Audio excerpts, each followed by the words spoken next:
Halo, perkenalkan nama saya Elizabeth Putri Jelita. Di sini saya akan menjelaskan salah satu tokoh dalam aliran hukum Islam pada filsafat hukum, yaitu Al-Kindi. Pertama, riwayat hidup. Al-Kindi lahir di Kufa, yang merupakan salah satu kota terpenting dalam sejarah peradaban Islam pada abad 9 Masehi, pada tahun 796 Masehi. Dia wafat pada tahun 873 Masehi pada masa Khalifah Al-Ma'mun dan Al-Mutashim. Orang tua Al-Kindi adalah seorang gubernur dari Kufa pada masa pemerintahan Al-Mahdi dan juga Harun al-Rasyid. Namun sayangnya, selang beberapa tahun setelah kelahiran Al-Kindi, ayahnya yaitu Ishaq ibnu Asaba meninggal dunia. Maka dari itu, Al-Kindi pun dibesarkan dalam keadaan yatim.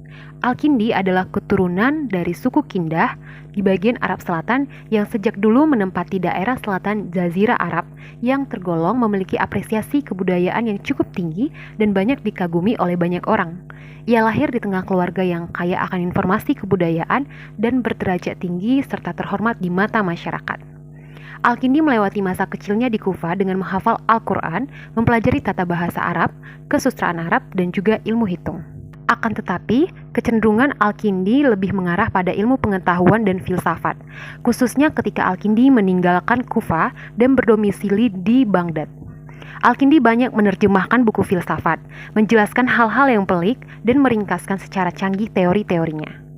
Hal itu dapat dilakukan karena Al-Kindi diyakini menguasai secara baik bahasa Yunani dan Syria, yang merupakan bahasa induk karya-karya filsafat saat itu. Atas kelebihan dan reputasi dalam filsafat dan keilmuannya itu, dia pun diangkat sebagai penasehat dan guru istana pada masa Khalifah Al-Mustasim dan Al-Warsik.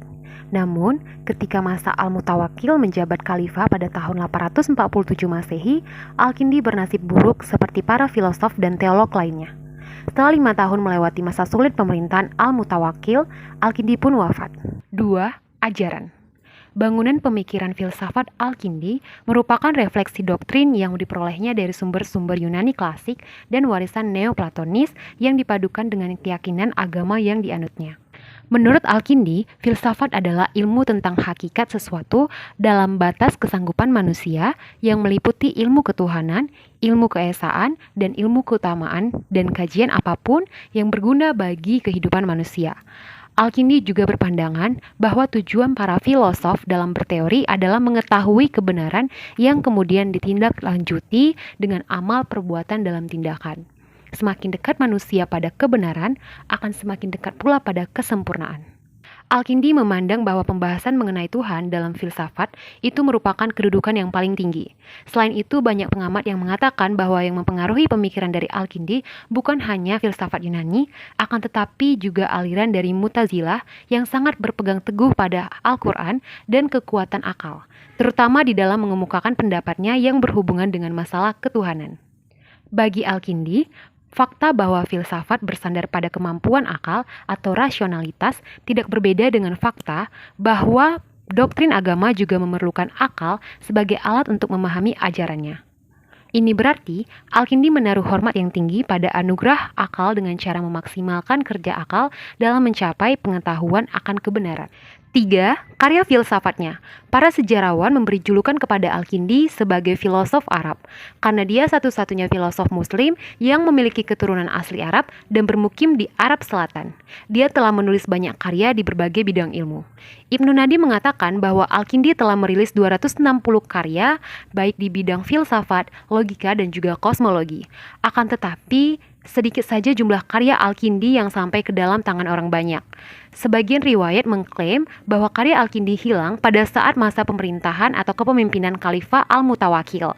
Dalam sejarah hidupnya, di samping dikenal sebagai filosof, Al-Kindi juga tersohor sebagai kimiawan, sebagai astronom, dokter, ahli geografi, bahkan seorang ahli musik. Dalam karya-karyanya, ia banyak menyoroti masalah logika dan juga matematika. Ia juga menulis ulasan-ulasan atas buku Aristoteles. Al-Kindi selama hidupnya mempunyai sebuah sekolah dan sekumpulan murid. Dibanding dengan karyanya di bidang filsafat, sebenarnya karya-karya ilmiahnya di bidang ilmu pengetahuan eksakta jauh lebih banyak. Baiklah, sekian dari penjelasan saya mengenai tokoh Al-Kindi yang merupakan salah satu tokoh aliran hukum Islam dalam filsafat hukum. Apabila ada kesalahan, saya mohon maaf. Terima kasih.